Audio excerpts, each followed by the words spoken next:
Hello me bonny bairns, and welcome to the Superhero Dog Owner Show. This is a bonus extra episode, I suppose you could say. We've deviated from our once a week podcast this week, Alex, because I wanted to do a special kind of bonus extra episode because anybody who's on my email list will know. Alex, the video guy, is well aware of it as well, and people who follow us on social media too. But Barry, my Dogue de Bordeaux, he sadly passed away last week, and we had to have him put down. It was really, really sad, and I wanted to talk a little bit about Barry today because I don't know whether, you know, it's happening to people all the time, isn't it, Alex? You know, we've been talking about puppies for months and months, and getting lots of great tips and advice and stuff. But I think it's obviously for every time people are getting puppies, people are losing dogs as well, aren't they? You know, because they're getting old. So you know, I thought it might be nice to have a bit of a chat about this, and it might be a bit of a comfort to some people who might be losing their dogs at this particular time. Definitely, like you say, it's a little talked about issue. I think. Yeah. So to tell you about Barry, we adopted Barry when he was 18 months old, and we had been after a Dogue de Bordeaux for a little while, actually. We already had a dog, but we fancied a Dogue de Bordeaux. So we contacted the Dogue de Bordeaux rescue, and they had 4 dogs in at the time, 3 of which were a little bit aggressive, so not really suitable for us because we had younger children at the time. But Barry had come from a family. He wasn't called Barry, actually. He was called something else, Alex, when he came to us. But Beth took one look at him and christened him Barry. So there you go. And then that was me just forever shouting Barry as I was running through the park all the time. Which, I can't imagine anything different for him. No, he fairly grew into his name, didn't he? Yeah, definitely. So he came to us. He was very underweight, and he took a little bit of settling in. He was quite high energy actually for a Dogue de Bordeaux. I wasn't expecting him to be as high energy as that.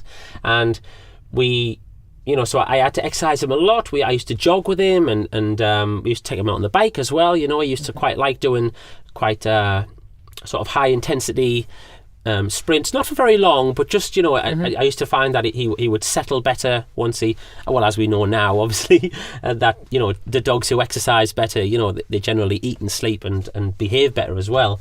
But I was a lot less knowledgeable dog owner then to what I am now, so this took me a little while to learn.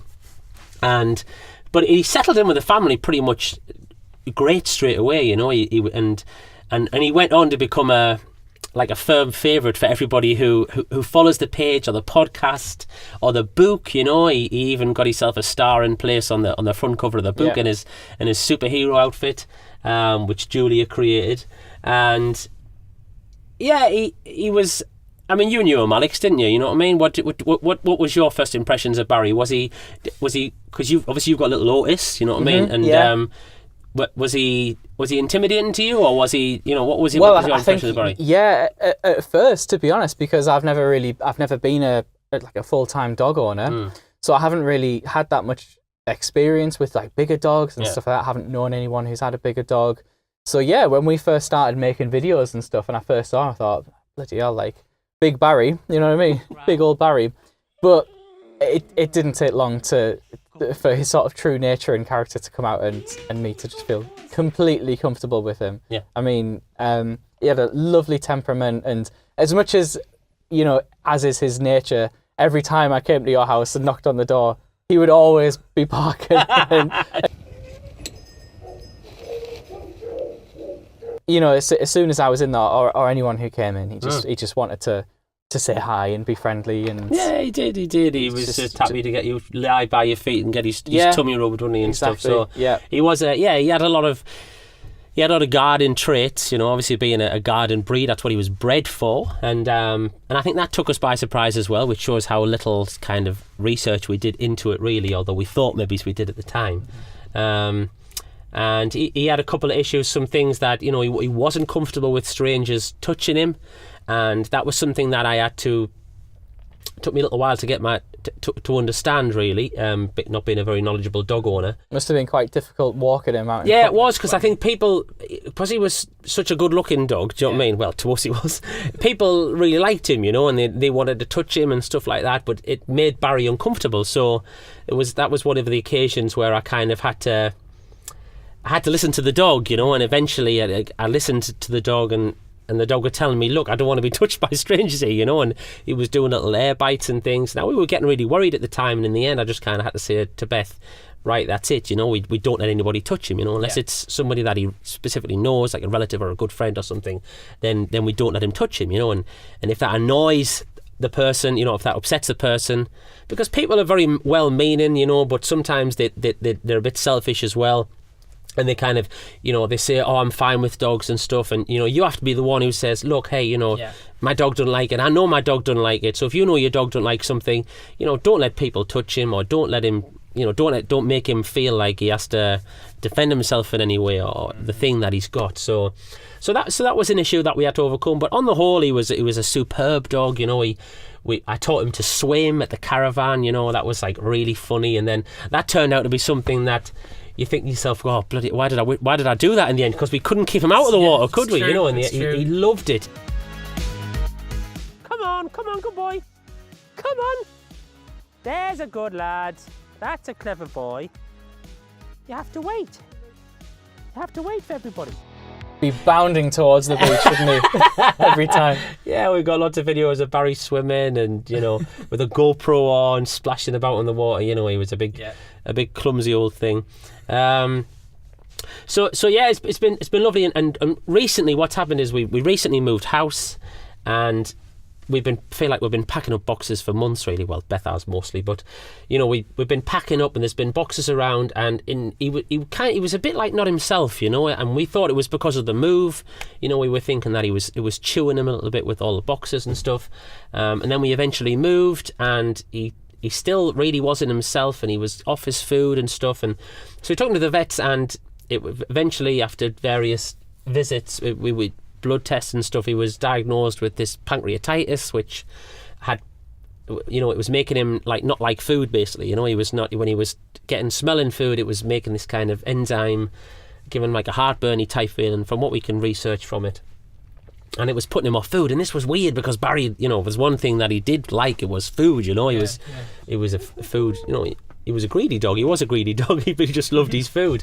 And I don't know if there was anything else going on in his tummy as well, Alex, whether there was something even worse than that, but he just didn't really get any better. We tried various things, and he lost so much weight in the end. You saw him, didn't you, the last week? Yeah, it shocked me because I hadn't seen him for a few weeks. Yeah, because you'd been away and stuff, hadn't you? And he lost a lot of weight, and in the end, we just couldn't get him to want to eat, and like I say, that was it. We tried to, I was force feeding him in the end, he was such a placid dog, he would let me force feed him. I was pureeing up chicken and rice and stuff, and everybody, all of our friends were so supportive, and dog people, nurses and stuff like that. Have you tried this? Have you tried that? Have you tried different kinds of foods?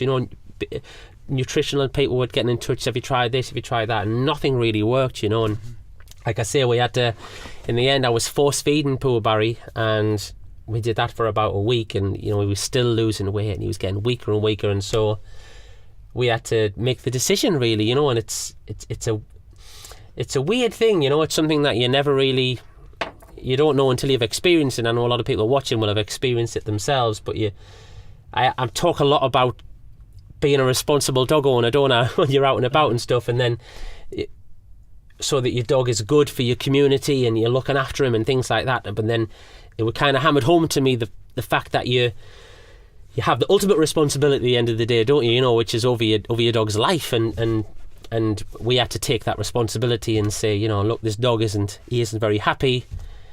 He didn't look very happy. Who we kind of keeping him alive for here, and is he going to get any better? No.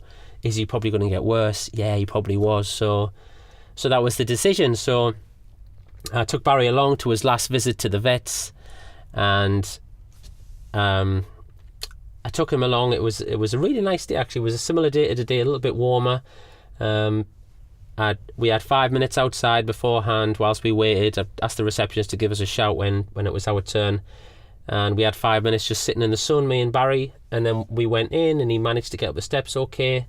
And when I went in to see the vet, he just kind of sat next to me, Barry. Normally he would be... He didn't... he wasn't aggressive in the vet or anything, but he didn't particularly like going, You could tell he was a little bit... He knew where he was. And, he knew where he was, yeah.